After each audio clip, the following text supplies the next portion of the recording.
भारत और पाकिस्तान के बीच हालिया तनाव के दौरान भारतीय मीडिया की रिपोर्टिंग एक बार फिर आलोचनाओं के घेरे में आ गई है। कई अंतर्राष्ट्रीय मीडिया संस्थानों और विश्लेषकों ने भारतीय टेलीविजन चैनलों पर गैर जिम्मेदाराना और उकसाने वाली पत्रकारिता का आरोप लगाया है। भारतीय मीडिया के ऊपर लोगों का यहाँ तक कहना है कि हमारा मीडिया अब दम तोड़ चुका है, पत्रकारिता खत्म हो चुकी है, अब दौर कुछ और ही चल रहा है। न्यूज मीडिया के ऊपर से लोगों का भरोसा तक उठ चुका है। वहीं विशेषज्ञों का कहना है कि युद्ध जैसे संवेदनशील मुद्दे पर भारतीय मीडिया का रवैया अत्यधिक उत्तेजनात्मक और सनसनीखेज रहा है, जिससे देश की अंतर्राष्ट्रीय छवि को नुकसान पहुंचा है। टीवी चैनलों पर पाकिस्तान को सबक सिखाओ, अब की बार आर पार, कराची पर कब्जा, तो शाहबाज शरीफ ने मांगी माफी। पाकिस्तानी आर्मी चीफ को भारतीय सेना ने किया गिरफ्तार। इस तरह की फेक नैरेटिव फैलाने वाली खबरें प्रमुखता से दिखाई गई। और तो और सबसे बड़ी बात ये रही कि इसमें हमारे मेनस्ट्रीम मीडिया ने मुख्य भूमिका निभाई, जबकि ग्राउंड रिपोर्टिंग और तथ्यात्मक विश्लेषण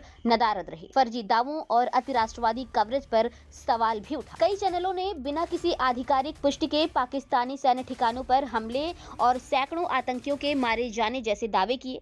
हालांकि बाद में इन रिपोर्ट्स की पुष्टि न हो पाने पर इन रिपोर्ट्स की पुष्टि न हो पाने पर सोशल मीडिया और अंतर्राष्ट्रीय मंचों पर भारतीय मीडिया की काफी आलोचना हुई।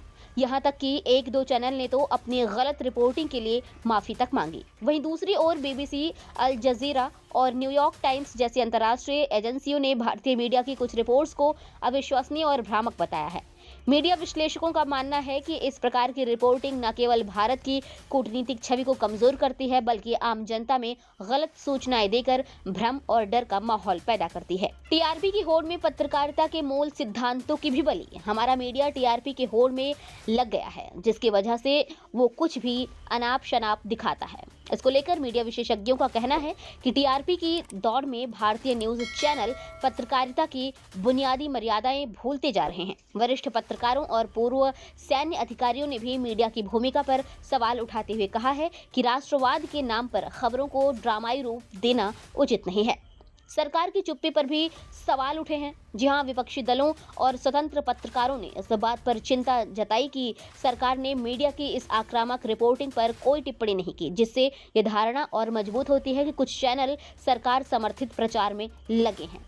इससे सरकार की छवि भी धूमिल हुई है, क्योंकि चमचागिरी एक लिमिट तक ही अच्छी लगती है, इसके बाद उसका रूप कुछ और ही हो जाता है। हमारे मेनस्ट्रीम मीडिया के प्रमुख एंकर कुछ ऐसा ही कर रहे हैं, मानो अपने आका को खुश करने की कोशिश में वो पत्रकारिता के सिद्धांतों को ताक में रख दे रहे हैं। जनता और समाज पर भी दुष्प्रभाव पड़ा। जी हाँ, विशेषज्ञों का मानना है कि इस प्रकार की युद्धोन्मादी रिपोर्टिंग से समाज में तनाव, घृणा और असहिष्णुता का माहौल बनता है, जो दीर्घकालिक रूप से लोकतांत्रिक ताने बाने के लिए नुकसानदायक है। अब इन सब बातों को देखते हुए निष्कर्ष ये निकलता है कि भारतीय मीडिया को आत्ममंथन की आवश्यकता है।